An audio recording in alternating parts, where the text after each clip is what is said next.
You are listening to the Be a Better Lawyer podcast with Dina Cataldo, episode 119. So how do high-achieving lawyers break through generations of being taught that we have to grind ourselves into the ground to get results for clients, build a successful business, and create a life we love? While law schools are busy teaching the rule of law, they're slacking on teaching us how to be a better human to create for ourselves the success we thought we'd achieve after law school. This podcast bridges the gap between law school and life. Hello, how are you doing today?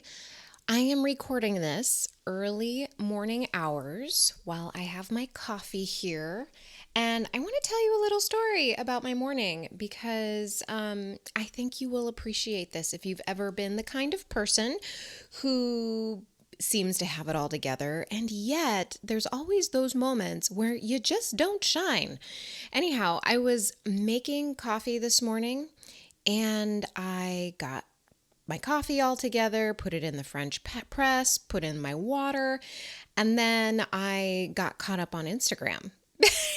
And if you don't already see me there at Dina.Cataldo, then please go there. And I don't want to be the only one who is on Instagram all the time. Anyway, I got caught up in all these beautiful videos, and of course, one thing leads to another, and 30 minutes later my coffee is still sitting in the French press, so I had to start from scratch.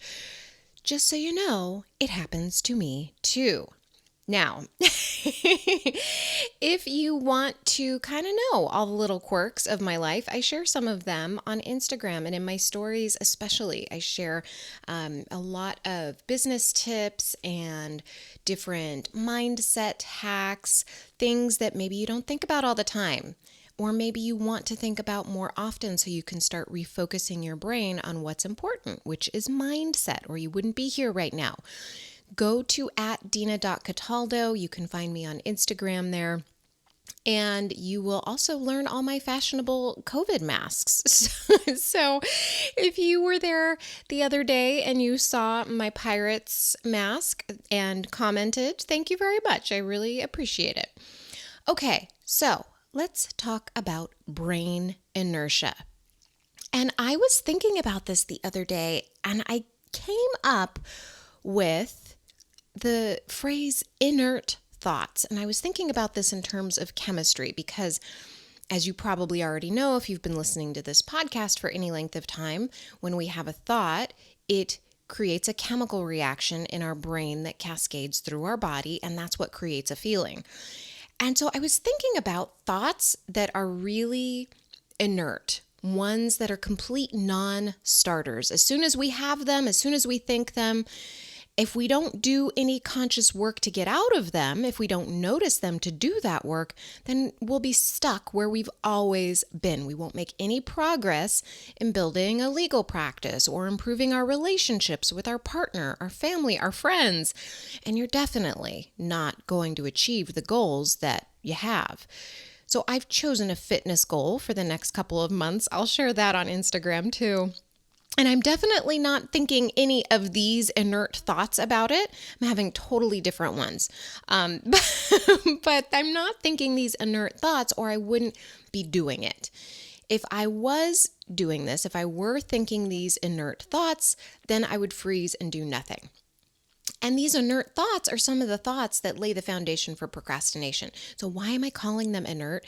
So when I was really researching inertia, I was looking at chemical reactions because that is the essence of our body chemistry and our brain chemistry. And I wanted to see some of the words that I was coming up with really related to this chemical reaction. And when you want to create a new substance, if you want to create something brand new that is effective, that is something that is usable in the world as a chemical solution, you need different solutions that you're mixing together that have properties that are of value that will generate this brand new creation that you want to make. Inert substances have no value, right? I hope I'm saying that right. I hope there's not a chemistry nerd on here. If you are, you can feel free to email me. Anyway, These thoughts that I want to talk to you about today can be super subtle if you're not paying attention. And if you're new to thought work, the foundation of understanding that our thoughts generate a chemical reaction that creates an emotion in our body is really important to keep in mind. So, for example, adrenaline is pumped through our body when we have a thought that our circumstances, our surroundings are dangerous. And that adrenaline causes our body to take action. In that case, it's fight, flight, or freeze. Those are the options with that one. So let's say you were walking barefoot across your kitchen floor at 5 a.m. and you see a shadow skitter across the floor and your heart jumps in your chest. It feels like an instantaneous reaction, like there's no thought involved. What's actually happened is that you did have a thought. You had a thought that you were in danger, that there was something unknown in your home where you're usually feeling safe, and that thing is not supposed to be there. Oh, and we think, oh, yeah, what is that? So the brain generates the chemical adrenaline that pumps quickly through our body. It's really instantaneous. So we don't see that pause between a thought and the chemical reaction. And of course, the chemicals quickly dissipate when we turn on the light and see it's a roach or it's a cat, right? Then we're probably just, if it's a bug, we're totally grossed out and we just figure out how to handle business from there. Or if it's a cat, we look at ourselves like, oh, silly us. If we change our thought about how we understand our world, then the chemicals change. And instead of being frozen, now we can get into action. Okay, so that is the same web of chemical reactions that happen in our body every time we have a thought. And it seems instantaneous, like it's just boom, boom, boom. It's all happening at once. So most of us go through our life reacting to the world around us as if that is what is causing what's happening to us. But that is not what's happening. It's our brain that is creating that reaction. We don't literally feel love someone has for us. We have a thought that someone loves us. Someone does something for us and we have an interpretation that that thing that they did means that they love us. Then our brain gets a dopamine hit that flows through our body. We call that love. We know that because, I know that sounded really unromantic. I'm so sorry. But that's just the way it is. That's how our brain reacts. And that's human. So we know that this is true because multiple people can have different perceptions of the same actions and think different things. You can see that play out in the news every single day. There are people who have 20 different opinions on the same video that we see. You can have different opinions on the same video that you see. The same goes for the love example. I can have really loving thoughts about my friend Stephanie. Shout out if you're listening. But someone in this world can't stand her. I don't know who that person is, but it happens. So how is that possible? Because our relationship with the world, with people, is made up of thoughts. That's what a relationship is. It's our thoughts about another person. Everyone has different ones. So let's get back to these inert thoughts. These kinds of thoughts are going to stop you in your tracks if you want to fulfill any dream. And this episode is meant to give you some awareness around your thoughts. We're going to work backwards. No, you know what I'm going to do? I'm just going to do this. But I want you to, when you hear all of these, I want you to tally up the thoughts that you have. Because as we work through this, I'm also going to share with you some strategies to get yourself out of these inert thoughts. So once you start noticing them, you can do something about them.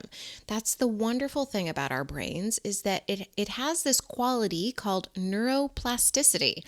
So we can change all of these old habitual thought patterns, because that's all these are, these inert thoughts. They're just ones that we've practiced a whole lot, we've believed are true, and now we use them all the time without even thinking twice about them. But once we get awareness around them, we have the ability to change them. So I'm going to share with you how you can begin doing that. Okay, so I've broken these down into 4 different categories of inert thoughts because these thoughts that I'm going to share with you in each of these categories have a lot of similar qualities to one another. And I want you to just kind of understand the basic thought patterns that you're going to have. You might have different thoughts than the ones I'm sharing with you, but they are ones that are going to get you the same result, the one that's just not working for you, the one that is not getting you the result that you want to have. Okay? So the first category, these are stalled out thoughts. They don't generate any certainty. And whenever we want to create something in the world, anytime we want to make something happen in our world, we have to be certain we can do it, right? Like that's what was so easy about school and law school. Is like, even though it was so hard, those 3 years, 4 for night schools, you've got to know you are going to complete it. You are going to get it done. Otherwise, you can't make it through 3 years of hell. So just understand that you've got to generate certainty ahead of time, and these thoughts will not get you there. To create anything, we need to believe ahead of time and create those feelings ahead of time. Remember, our thoughts create our feelings. These thoughts are going to suck the oxygen out of your dream. The first stalled out thought is, I don't know. Another one, I don't know how. Or I'm confused, or I'm missing something. Oh, that one was my favorite. I was thinking that one for a while, and now I notice it and I'm like, nope, my brain's lying to me. Stop it. So ask yourself, when you find yourself in this kind of, area of stalled out thoughts, ask yourself questions like, well, what if I did know, right? What would future me think about this? This is why I'm always touting future focus. So if you listen to the last couple episodes, I've talked about really focusing on what your future self, who already has the result that you want, would do. What would they think, more importantly, in order to generate the feeling that they need to create the actions and the result that they want? Because we only take action from our feelings, right? Fight, flight, or freeze. If we have a thought that we're scared and we have fear and adrenaline running through our body, then what's going to happen is we are going to react based upon the feeling that we have. We'll jump back, we'll run, we'll totally stop in our tracks. That is the order of events. So that's why it's so important to really see your thoughts here. One of the things that I also like to counteract these stalled out thoughts is focusing on a small result that I want to create in my business, and then really get focused on that particular result. And I ask myself questions about it. And one of the things that I'm really digging right now is like this 1 to 10 scale when it comes to certainty. How certain am I that on a scale from 1 to 10 that I believe that I am going to achieve my goal? Then I ask myself, why is it that number? And how would I be? What kind of thoughts would I think if my certainty was at a 10? That is going to get my brain refocused and get out of that confusion, get out of the I don't know, because then my brain has somewhere to go. And if I keep continually refocusing my brain every single day, my brain is going to get out of the habit of thinking I'm confused. You can also ask yourself or tell yourself you're not missing anything. You're exactly where you're supposed to be. You need to go through this to get where you want to be. So you're never missing anything. There's never anything to miss. There's never anything that you don't have available to you. You can start refocusing your brain and finding evidence so that way you are more likely to hit the result that you want. All right, the second category of these inert thoughts are blaming thoughts. These thoughts make you feel like the victim in any situation. And while all inert thoughts deprive you of power, I think that these are some of the ones that create some of the worst feelings. And at least this is where I allowed myself to suffer for a really long time. And once I got out of feeling them, I was 100% better. Like I felt 1,000,000 times % better. Now, this is how they show up. We think things like, you know what? That person should have done something different. They should have taken out the trash, remembered our anniversary, invited me to the party, etc. If they really cared about me. If they had done X, then it would have showed me Y, right? Another thought, they make me angry. They make me annoyed. They make me stressed out. Another one. They are so annoying or obnoxious or rude or inconsiderate, whatever the thought is. There's 2 things to recognize here. First, we tend to project our thoughts and our personality traits onto others. So we can't see it in someone else. We can't see someone being annoying or rude or inconsiderate unless we've done the same thing, unless we have had the same thought about ourselves too. So, how are you being annoying, obnoxious, rude, or inconsiderate? That's one question to ask yourself to get out of this thinking. We're usually really projecting everything we think about ourselves. And maybe you're gossiping about the person that you think these thoughts about to your family. You're spending time thinking horrible things about the other person. And then maybe you're even beating yourself up about it for good measure. And you're then being super inconsiderate to yourself, wouldn't you say? So the second thing to recognize is that when we think this way, we are ignoring reality. We think that someone or something in the world should behave differently than it is. And when we fight with reality, we are always going to lose. We cannot make someone into the human we want them to be. Even if we can coerce them or cajole them into being the human we want them to be for a short time, it's never going to last because that is not who they are. We can't think their thoughts for them. They have their own set of thoughts. They are going to create their own reality, okay? They're going to do their own thing.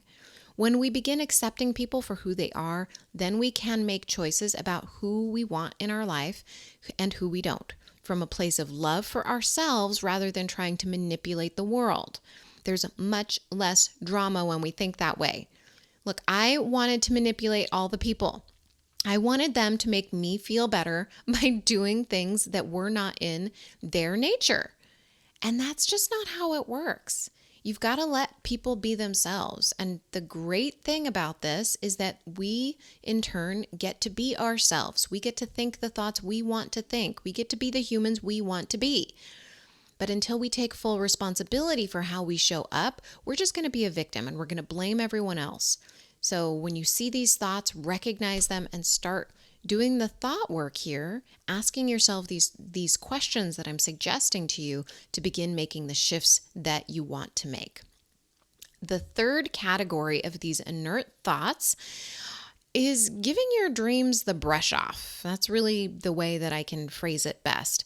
These are really sneaky thoughts. They pop up because, they seem just so innocent, right? They seem real. They don't just postpone your dreams, they make sure you can never make them happen because you're always putting yourself off. They're usually a product of us not valuing ourselves more and not being connected with why we want something in the first place. Thoughts like these are, I'll start later. I'll start tomorrow, next week. I don't have the time. I'm too busy. I deserve some chips. I deserve another glass of wine I didn't plan. I deserve to skip this workout, to skip the time I planned for my business. I'm not the kind of person who, fill in the blank. I'm not the kind of person who can wake up early, can eat more veggies, can stick to a routine, who uses a calendar, who can take a vacation, ... First off, with any goal, you have to know your why.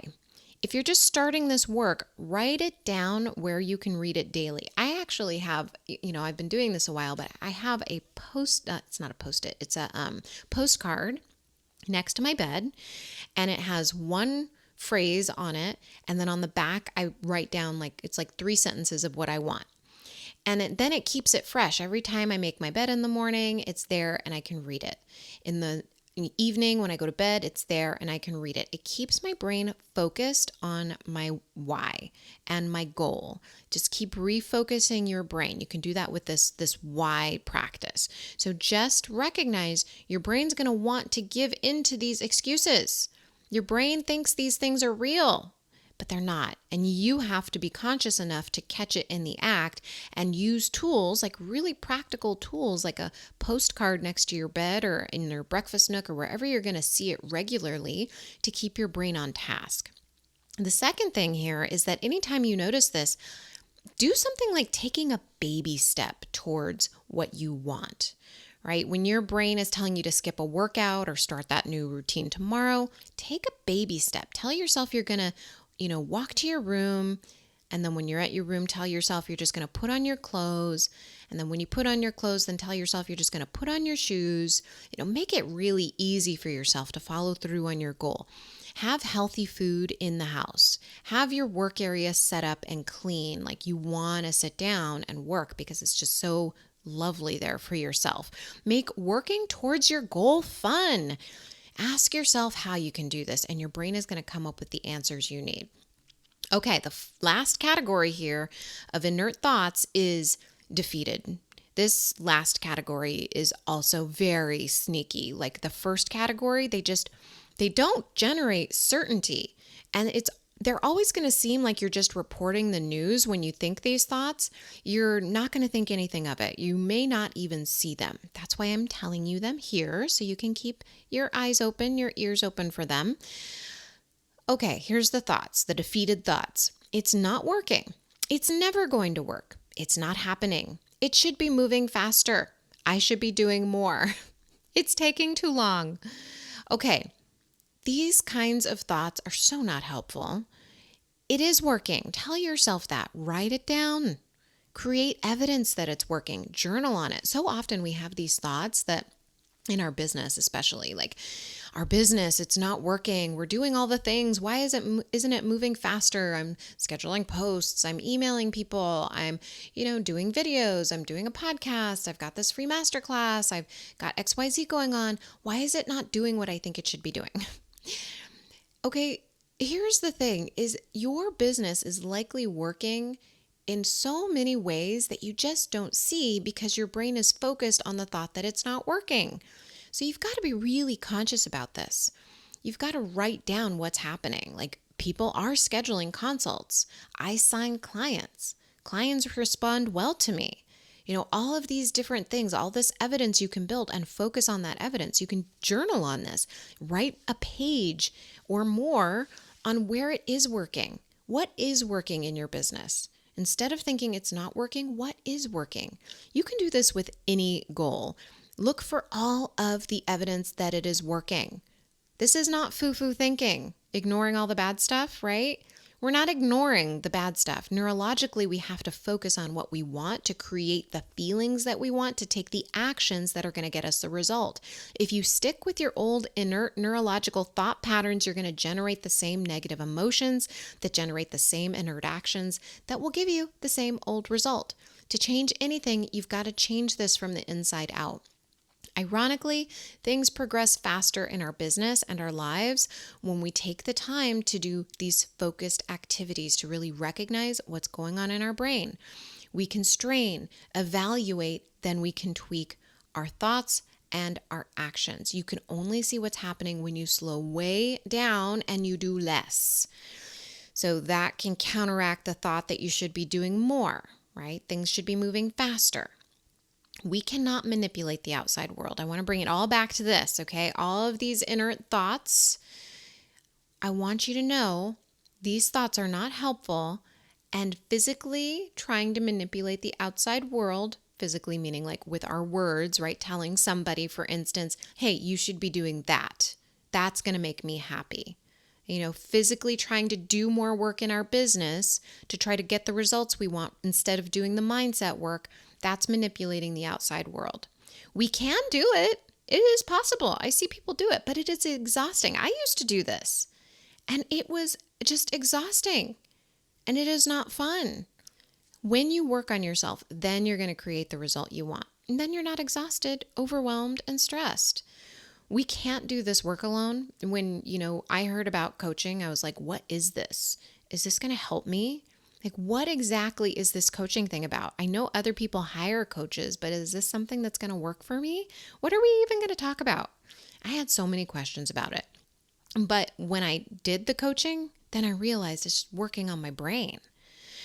So if any of this resonates with you, if you're like, yeah, that's what I need, book a strategy session with me. I will walk you through what coaching is all about. You can ask how to work with me if that interests you.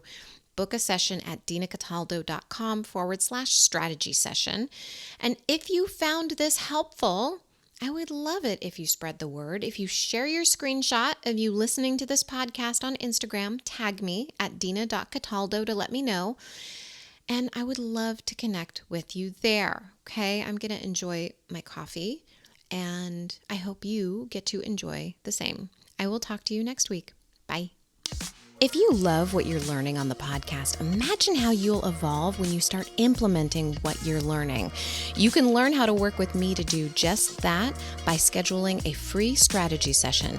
Go to dinacataldo.com. That's dinacataldo.com. Talk to you soon.